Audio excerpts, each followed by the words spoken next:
इत्थे RMS की value जिहड़ी है पुत्र किद्दां कड्ढनी है ना, तो किद्दां कड्ढूंगे RMS की वैल्यू, ਉਹਦਾ तरीका की है।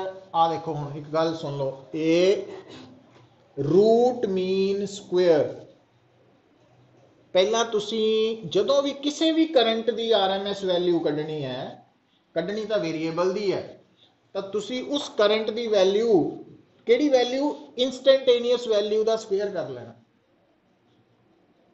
स्क्वेयर, फिर dt ना मल्टीप्लाई करके उन्होंने इंटीग्रेट करना टाइम ਲਈ। ਆਪਾਂ फुल साइकिल की गल कर रहे हैं, जो पूरे टाइम ਲਈ इनू इंटीग्रेट किया, ये टोटल वैल्यू आ गई स्क्वेयर की, और उस तो बाद वह मीन लेना, वो टाइम ना डिवाइड करता मीन बन गया, फिर रूट लेना, तो आ बन जाना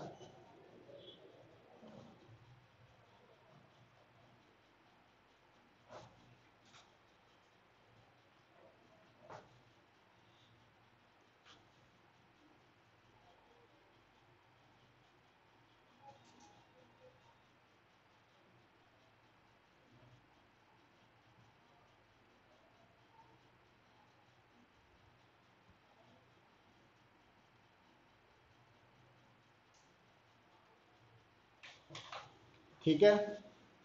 तो किसी भी वेरीएबल करंट का RMS कड्ढण का यह फार्मूला वा। हुण गल नूं सुन लियो, हुण आपां जिस करंट की RMS वैल्यू कड्ढनी है ना, वो अल्टरनेटिंग करंट है ना, मतलब वो current जिहदी instantaneous value sinusoidally very हुंदी आ वाली, इहदी कड्ढनी आपां। हर एक वेरीएबल करंट की नहीं कढ़ रहे हैं, गड़बड़ हो जाती है, क्योंकि आप इहदा रिजल्ट जो याद कर लेना ना, वो जो पेपर च किसी होर बारे न्यूमेरिकल आना, तो असीं उह भी उही आंसर लिखी जाना, इदां नहीं होना। ये अल्टरनेटिंग करंट किहड़ा साइनोसॉइडली दी कड्ढण लगे आपां प्रैक्टिकली। हुण IRMS इहदा स्क्वेयर करो,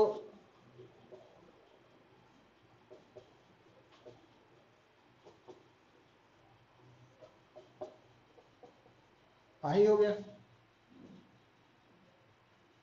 ठीक है। आई नॉट स्क्वेयर, ये कांस्टेंट टर्म बाहर आ गई,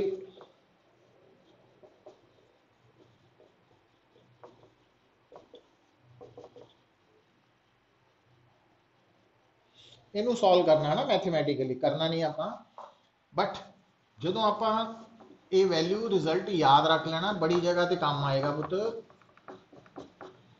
sign square omega t d t दी वैल्यू या cos square omega t d t दी वैल्यू सॉल्व करन ते t/2 आएगी। ਇਹਦਾ मतलब IRMS की होगी,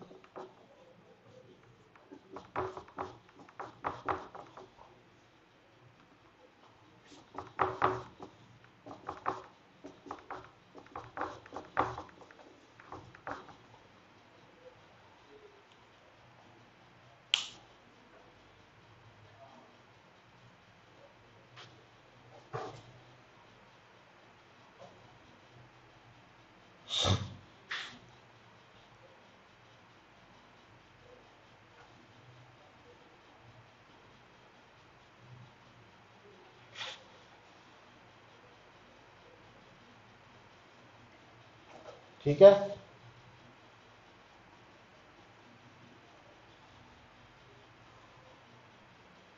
तो ये रिजल्ट याद रखना बहुत जरूरी है, क्योंकि मेनली तो सानू AC के बारे ही पूछना उन्हें, बट कई बार करंट वेरीएशन अलग हो जाते हैं। जिदा मान लो वो कहे भी साडा करंट आई है 2 + 3t इस फॉर्म च, यदि RMS वैल्यू जे कढ़नी होए तो वह फिर आप उत्थे पुट करके इसका स्केयर लवांगे, एक्सपैंड करके इंटीग्रेशन करके फिर सारा सॉल्व होएगा, है ना। वो फार्मूला RMS कढ़न का आ गया थोड़े।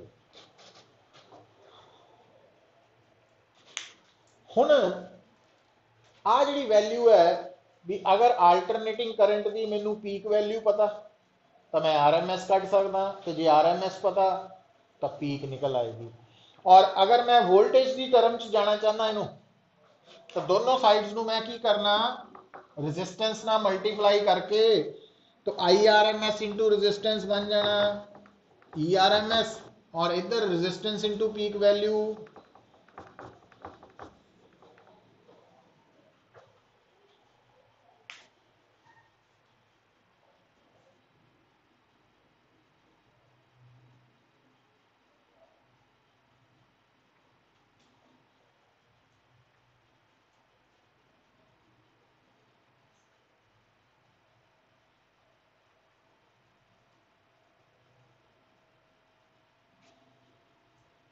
ठीक है, तो एक तो ये गल हो गई, डेरिवेशन तो चलो इंपॉर्टेंट है, बट फार्मूला उस तो भी इंपॉर्टेंट है, पीक वैल्यू ते RMS वैल्यू का relation.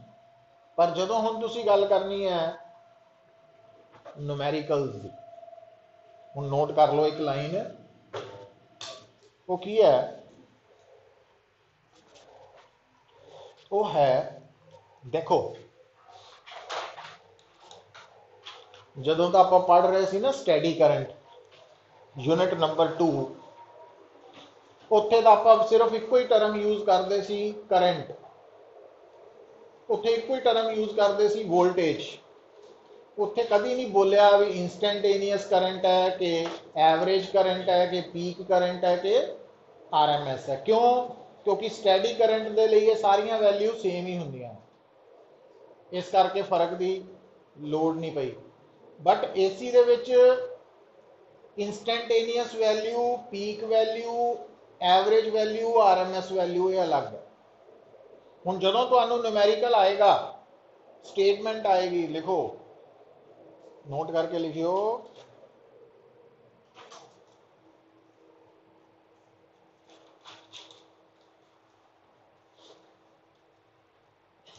when in a statement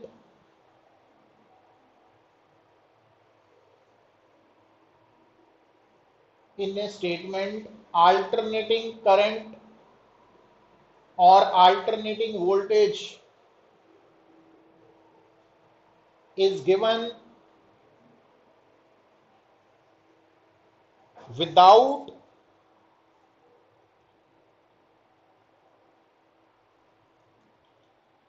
mentioning its full name।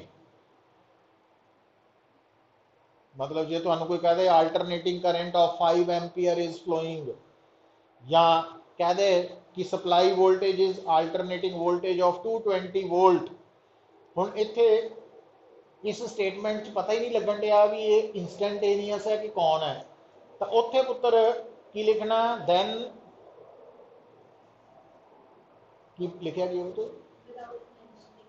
हाँ, then that value is considered as RMS value conventionally, when that value is given as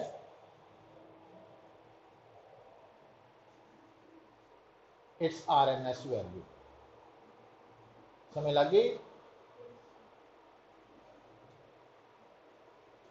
तो AC दे विच बिना पूरे नाम वाली वैल्यू करंट या voltage की RMS मनी जाएगी, उहदे च कोई डाउट नहीं होना चाहिए। ठीक है, तो कल इस तो अगे चलांगे, कल 9:30 पुत्र आ जाइयो कंपीटिशन लई ना।